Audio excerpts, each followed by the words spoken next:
Lieutenant Commander Alan Wright gazed at the Earth Coalition ship Horizon scanner while holding his hands. Shuddered a little as he yelled, "Sir, you must see this," to his captain. While the other members of the crew continued, Captain Frank Daniels crossed the bridge. Their job, but their gaze kept straying to the main screen, asking, "What am I looking at?" Daniels responded, "A. The energy signature is unlike anything we've ever documented, sir, but it's not one of ours." Daniels went closer to the screen. Following half a century of space research, humanity had discovered a lot of indications of extraterrestrial life, such as simple plants on Europa and microorganisms on Mars.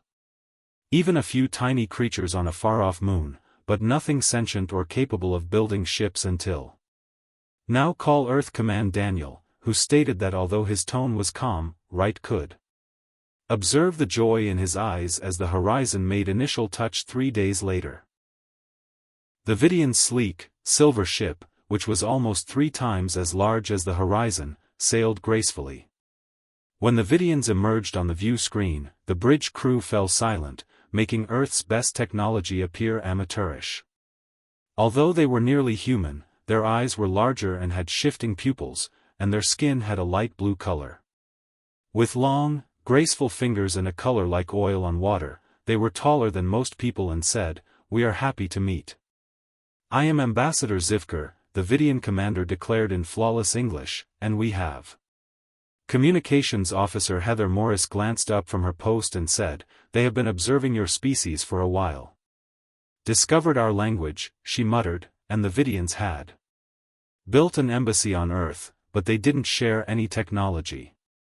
They might be used as weapons but also as medical instruments to treat illnesses that people had been fighting for generations. Faster communication networks and technology that made solar power seem outdated. They appeared to be curious by many aspects of human culture, but nothing captivated them more than Earth's." At a United Nations banquet, Ambassador Zecker remarked, "Myths and legends, you have such creative minds." Grinned at the human delegates while sharing these tales of blood-drinking animals. Triangle-shaped areas where hairy animals' ships vanish in your.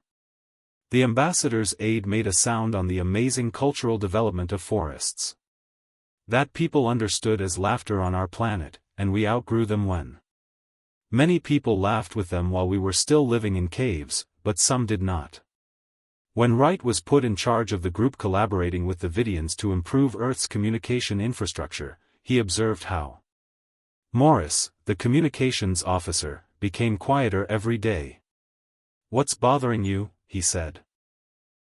Morris looked around before they left the Earth Coalition headquarters one evening when he asked her.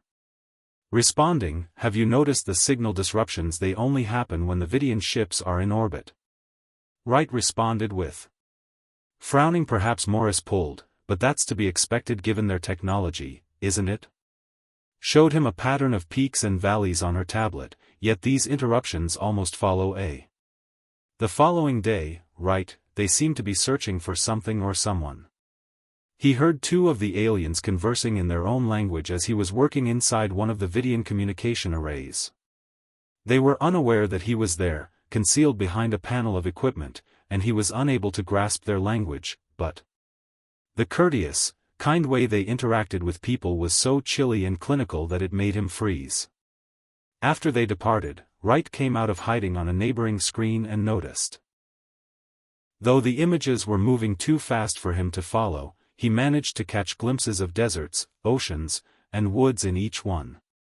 A huge figure gliding between trees, a shape, something that shouldn't be there.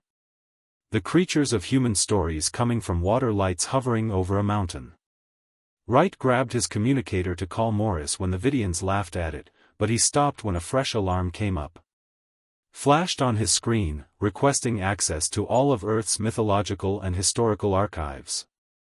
Documents every phenomenon that cannot be explained and explains its cause through cultural research.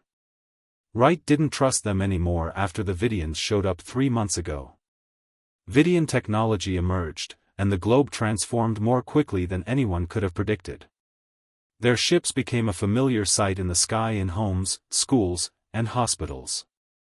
Every time Wright attempted to discuss the peculiar extraterrestrial conduct with his superiors, he kept his worries to himself. They told him that everything was all right and that the Vidians were pals, grinning. Best allies humanity has ever discovered, yet Heather Morris continued to look into the oddities in the signals. She said, "Listen to this," as she contacted the communication center on the horizon one evening. Appeared pallid in the blue screen's light, so she initially played a tape. After hearing only static, Wright heard a woman's voice say, "They're all true, every legend every." The voice faded back into the monster the Vidians had always known. Static Wright felt chilly and tapped on Morris' keyboard, asking, "Who is that?" A woman with short brown hair and serious eyes emerged in the photo, Dr. Lisa. As a member of the scientific team, Porter, a xenobiologist, was researching Vidian biology. Morris paused. They claimed she returned to Earth 2 weeks ago for.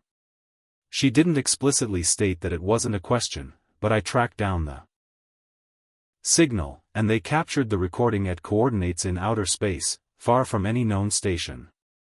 Without saying anything, Captain Daniels listened, his face darkening with.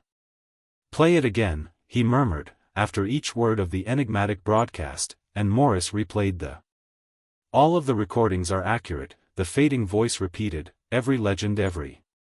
Daniel the monster got to his feet and said, "Where did this come from?"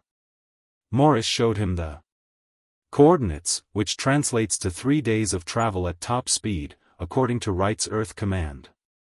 Has mandated that all ships remain in the solar system while the Vidians' pact is being finalized, Daniels informed them that Sir Wright spoke softly as the 3 officers exchanged glances.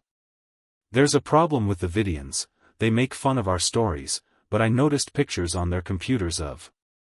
Morris continued, "Our myths and their technology cause specific disruptions in our communication bands."